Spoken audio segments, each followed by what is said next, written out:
basically just liking music, you know? I mean, just hearing that thing come out of the speakers. Like when I first heard like really loud guitar, it like freaked me out, and you know, I really liked it. And you know, just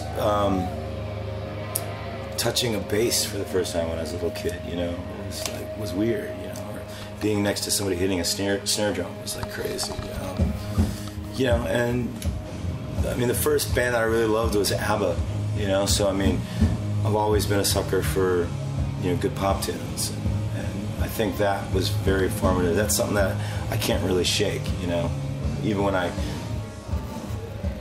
you know, listen to heavy music and stuff, I always appreciate it more when there's like a good melody, and that's just because ABBA spoiled me from an early age. More influences? ABBA, Pink Floyd was a big, huge deal to me, like huge. Led Zeppelin, you know, I mean, those two was basically the basis of my high school listening experience, that and Iron Maiden, and so, you know, stuff like that.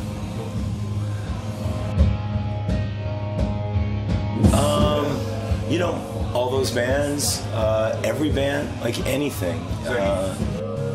You know, things can happen just out of the blue, you know, something can happen, and or, you know, you wake up and you start hearing something, or you picture a riff or something. I mean, the most important thing is to just get the fuck out of bed and start working on that right away.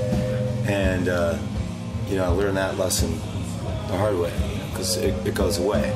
Sometimes it comes back, but sometimes it doesn't, you know. Or it doesn't sound the same. Yeah, but, you know, sometimes that's okay. But yeah, you just don't know. You gotta get to it, and then that way, if it changes later, then you never have that feeling of what if, you know. It's like seeing some girl across on a subway platform and you're not talking to her. You know, you never know what happened after that. I like both. I mean, they're both different. You know, completely different with us. It's like, it's so different that, like, I need time to actually learn the songs live and how to play them live after recording them, and figure out the best way to sort of do it with, you know, with our setup. And so, like, you know, at this point, and for a long time, I would say, like, once Pack Up the Cats, like, I stopped worrying about whether or not I could pull the record off live, and just said, I'm going to make the best record we can, and then figure it out later.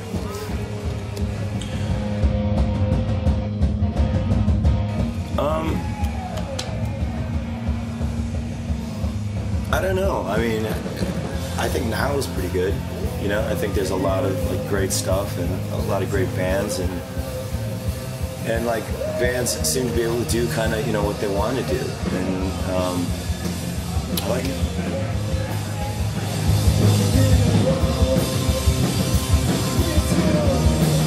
I don't really believe in guilty pleasures, you know. Like, if I like something, it's not my fault that I like it. I just happen to like it, you know. So I don't think I should feel guilty about it. I mean, I probably feel more embarrassed to have Green Day records in my collection than, you know, anything. Even though I like it, you know, I don't really trumpet the fact that I have a lot of Green Day records, you know. But as far as like being really embarrassed about something, I mean, I'm not embarrassed to like shitty pop songs. Totally.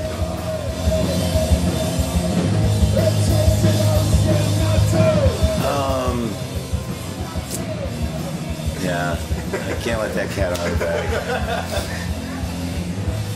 Okay. When the bass player left, you know, we had started just doing demos, and then somebody wanted to come out and see us from a label. We're kind of like, what are we going to do here? And so I had seen this band, Chickasaw Mud Puppies, and they were from Athens, and they were this two-piece, and it was really entertaining. I thought it was great, and I kind of like, I realized that, you know, and that was the clicker for me. It was like a two-piece band that was put on a great show and was totally entertaining. I didn't know any of their songs. And I went out and bought the record the next day just because of the live show. And I was like, all right, a two-man band can be entertaining. And, you know, of course I knew about Flat Duo Jets and I liked the Spinanes. And so we were trying to figure out a way to do it that was still heavy, because most two-piece bands are sort of like blues-based. And they still are kind of still blues-based. And so we were just trying to figure out how to do it, and then I was messing around with octave pedals, and I thought that was the way to do it, but they didn't track very well. So a friend of mine was like, "Whoa, what if we figure out a way to, you know, isolate the bass tone?" So, okay, let's do it. And then we just put the bass pickup in. We tried to. I mean, there was a period before Here Comes the Zoo where we road tested almost everything on that record. And we tried to. I mean, there's a few songs that were never played live. I don't think we really road tested something like Hands on the Bible. But like, there's a few songs that we were trying. And a lot of the songs we were playing, we ended up not putting on the record anyway. So, I mean, for this record, we had messed around with Cold Manor and I think Blue Line and maybe Another February. No, I can't really remember.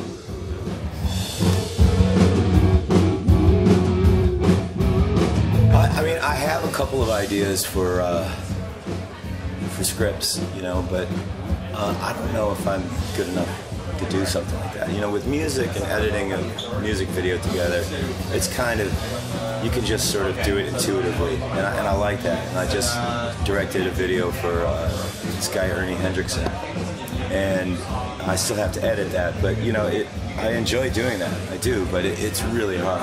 It's a pain in the ass. It might be easier if I had a bigger crew, but I don't know. I don't know if I could ever direct a movie.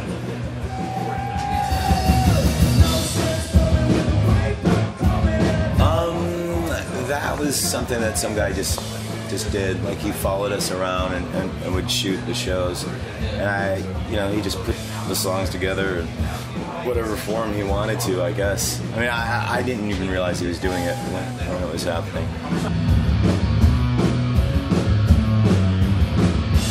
I have some ideas. I mean, I think the template is set. You know, it's got to be a basher, and you know that, and it's got to be somebody, you know, that's interesting to look at, you know, and has their own charisma, and you know, it's all that kind of stuff. So, I mean, whoever it would be, I kind of would know what the job would entail, you know. So.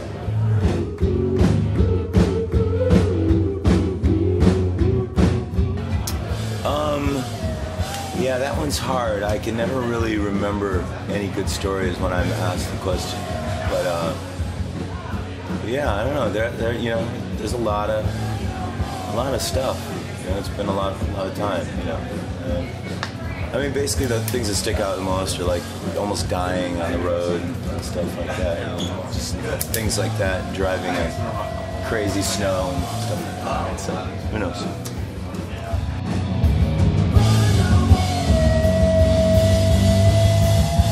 You know, I don't know. I mean, I don't know if I'm one.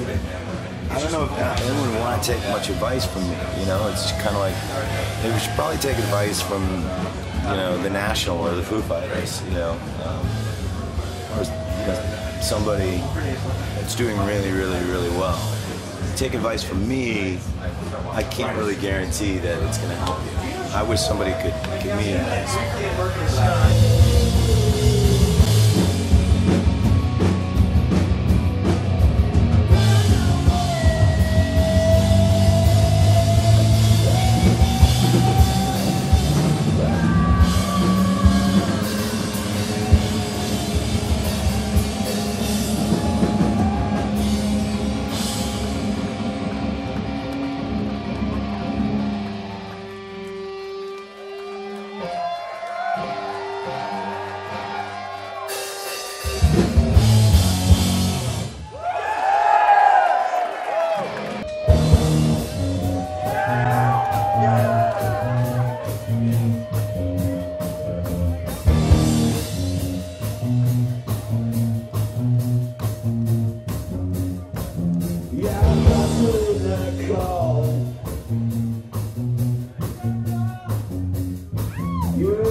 West Coast folks, the folks, the people with the most, the pretty folks, the West Coast folks.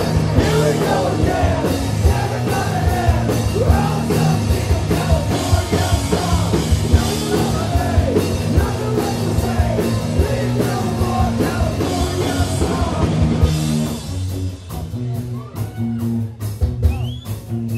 And fuck New York too.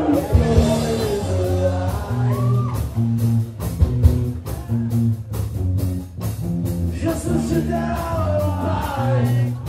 Or maybe I do, I don't know anymore. Over the coast, we're moving out in droves, we're sending back reports on the radio. We're listening to say it's getting pretty late. I don't know who's on the radio anymore. Here we go again, it's everybody in. We're all so sick of California song. Nothing left to say, there's no more California song. Here we go again, it's everybody in. We're all so sick of California song. Nothing left to say, there's nothing left to say, there's no more California song. And fuck New York town.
Fuck New York town.